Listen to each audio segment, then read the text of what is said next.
प्रथमतः या पुरोगामी महाराष्ट्रात या विचारधारेला आणि महाराष्ट्राला काळिमा फासणाऱ्या घटना घडल्या, त्या घटनेचा प्रथमतः निषेध करतो। 15 ऑगस्ट 1947 रोजी भारत देश स्वतंत्र झाला आणि दुसऱ्या दिवशी साहित्यरत्न लोकशाहीर अण्णाभाऊ साठेंनी मोर्चा काढला की ये आजादी झूठी है, देश की जनता भूकी है। खरंच आम्ही स्वतंत्र झालो का, हा इथल्या मागासवर्गीयांना आणि मुस्लिमांना पडलेला प्रश्न आहे। दसाळ म्हणतात, दलित अन्याय अत्याचाराची मालिका इथं खंडित होत नाही, स्वातंत्र्य नावाची रंडी इथं नांदत नाही। सादिक भाई, स्वातंत्र्य आपल्याला मिळालं का? पुसे सावळीचा नुरुल हसून मरून गेला, काय केलं आपण? गोंदावल्यामध्ये शिलवंत नावाच्या एका व्यक्तीनं या सवर्णांच्या जाताला कंटाळून आत्महत्या केली, काय केलं आपण? किती दिवस रस्त्यावर यायचं, किती दिवस न्यायाची भीक मागायची?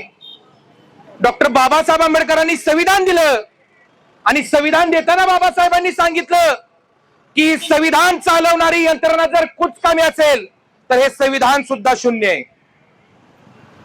आज या व्यवस्थेकडे न्याय मागाय गेलं, आज आमची आई बहीण असुरक्षित आहे।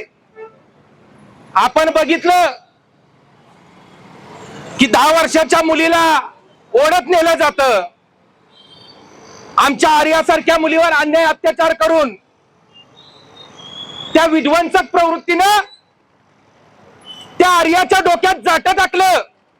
अरे बोटाला सुई टोचली तर जीव किती कळवळतो, साले खसाखस भोगसून मारतात, कसं वाटत असेल? नकळत उद्बत्तीचा चटका बसला तर जीव किती कळवळतो, साले पेटवून खलास करतात, कसं वाटत असेल? चुकून एखाद्या बाईचा पदर ढाळला, चुकून एखाद्या बाईचा पदर ढाळला तर बाई किती शरमते, साले नागडी करून बलात्कार करतात, कसं वाटत असेल?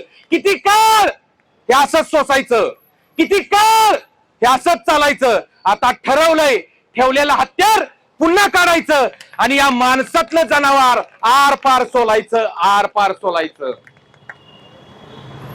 परिस्थिती तीच, बापूंनी त्या दिवशी सांगितलं की दारू तीच, बाटली तीच, लेबल फक्त बदललंय। किती काळ हा अन्याय अत्याचार सहन करायचा? दलित अन्याय अत्याचाराची मालिका इथं खंडित होत नाही, स्वातंत्र्य नावाची रंडी इथं कधीच होत नाही। समतेचे बुरुज ढासू लागले, शहीदांचे मनोरे उंच उंच चढू लागले, पुरोगाम्यांचे बुरके कधीच फाटलेत आणि छिनाल जातीच्या नावावर माणसं इथं बाटलेत। गर्व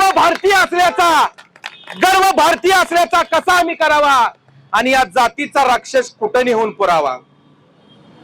15 ऑगस्टला देश स्वतंत्र झाला, आपण म्हणतोय की RSS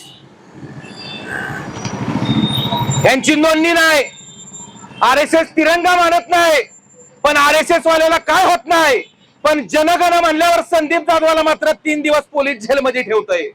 म्हणजे इथं जनगणमनाचा आदर नाही, इथं स्वातंत्र्य दिनाचा आनंद नाही आणि इथं संविधानाचा आनंद नाही। या ठिकाणी मगाशी एका मुस्लिम समाजाच्या ताईंनी सांगितलं की 2च जाती आहेत, स्त्री आणि पुरुष,